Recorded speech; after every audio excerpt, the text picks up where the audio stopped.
Here's this week's travel tip, or in essence, travel answer. I've been asked fairly frequently by people on Twitter and Facebook and on my blog and other friends that have called or emailed me to ask me this question.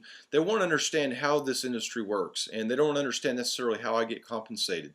And I think it's very important that you understand how I get compensated or how any travel professional gets compensated. One thing I learned a long time ago when I became an entrepreneur is that you basically need to tell people they have choices. You never want to make somebody think that they have to use your service because they'll run. And so what I always make sure people understand is you do have a choice when it comes to booking travel. You can do it on your own. A lot of people do, and they enjoy it. They go onto the internet and do all their research.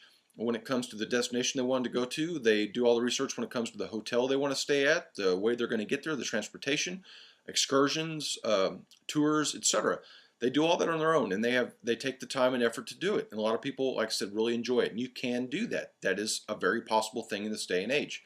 Other people, your other choice basically is to go to some form of travel professional, whether that's strictly an online agency or a in-person, somebody like me who can meet with you in person if you're local, or also work with you on the phone or on the internet.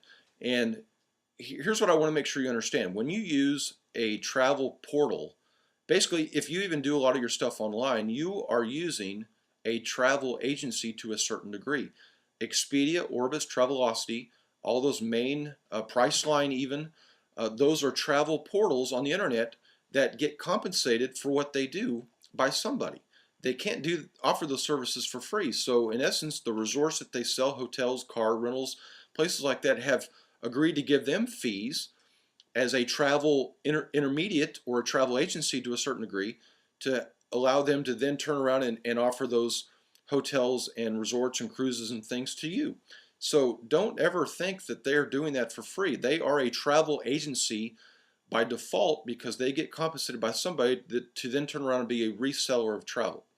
So the difference really in those and going to somebody like myself or somebody you might know in your local town or somebody you have a relationship with is that we're a person. You know exactly who you're going to when you call me. I am there to answer the phone. I'm there to help you if things were to go awry on your trip for whatever reason. If something came up that was unexpected, you know who to call and you know who to ask your questions to. When you're using online agencies, a lot of times you never actually get to talk to a person per se, so you are dealing with more of a just that website, and they don't really offer a lot of personal service. So really the difference is in going to them or to somebody like myself is you get personal service, or somebody like me. So the key is finding somebody you know, like, or trust to go to then be your expert. And be very careful when you choose an expert in any field. Make sure they have credentials. I've addressed this on a blog post earlier a few months ago. I have a designation called the Certified Travel Associate, which means I have studied to a certain level and I've passed a proficiency exam to get that designation, along with other certifications that I've gotten from various cruise lines and resorts because I've completed their training process. And I also travel quite a bit, and people wonder why I'm traveling. Well, it's because I need experience just like any travel professional should in certain destinations, and be very wary of going to somebody who doesn't travel and they call themselves a travel professional. Travel professionals need experience along with their education, and that's why I do what I do, and I go and tour certain resorts, take cruises, and go to certain destinations because I want to make sure I can speak in the first person when I am talking to somebody about those places. The other thing to consider, it doesn't cost you any more. There's only one exception to this rule, so please pay attention. It doesn't cost you any more to use a travel professional as it does doing it on your own. And here's what I mean by that. Hotel chains, resorts, cruises, tour suppliers, they all have built into their system a amount of compensation to offer a travel professional because they want us to bring our clients to them, and to do that they will compensate us. A lot of people think that if they bypass that system they're somehow going to get a better deal. You will not get a better deal by going on your own. Only thing you lack at that point is a point of contact that's a liaison for you or somebody representing you in case something happens on that trip. Whereas if you go direct to the different hotel chains, cruises, and so forth, they're representing their own interests. So please understand that the compensation is invisible to you. You do not get charged anymore by using a travel professional as if you then went out and did it on your own. The exception I was going to say is airline tickets.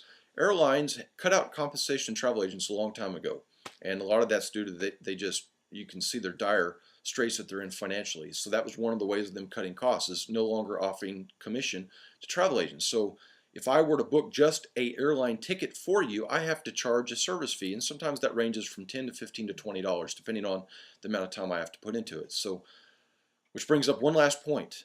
When I'm doing research for a client, and if I'm doing some research on destinations, hotels, cruises, whatever, I don't get compensated by a salary from anybody. I am a entrepreneur, a self-employed person who works for a travel agency, but they do not give me a salary. So my time is valuable, and so I feel like somebody ought to honor that time by at least giving me the opportunity to have the business if I've done a lot of the research. And I don't think that's being selfish at all. I think it's being smart. And I wouldn't be in business today if I did all the research for somebody and they turned around and booked it either with somebody else or did it on their own. So pardon that shameless plug, but I think it needs to be said, and I'm not afraid to say it.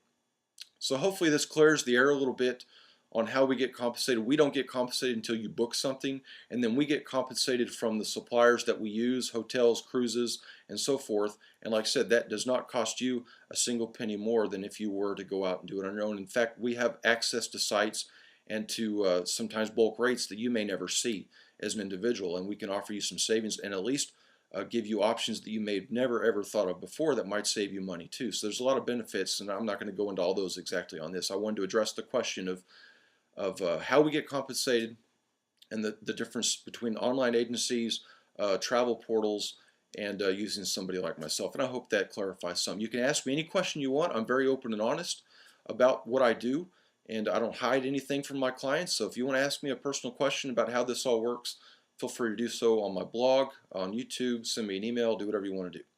Hope you all having a great day. Sorry for the lengthy video. I'm usually a lot shorter than this, but I felt it needed to be addressed. Thanks a lot and have a good day.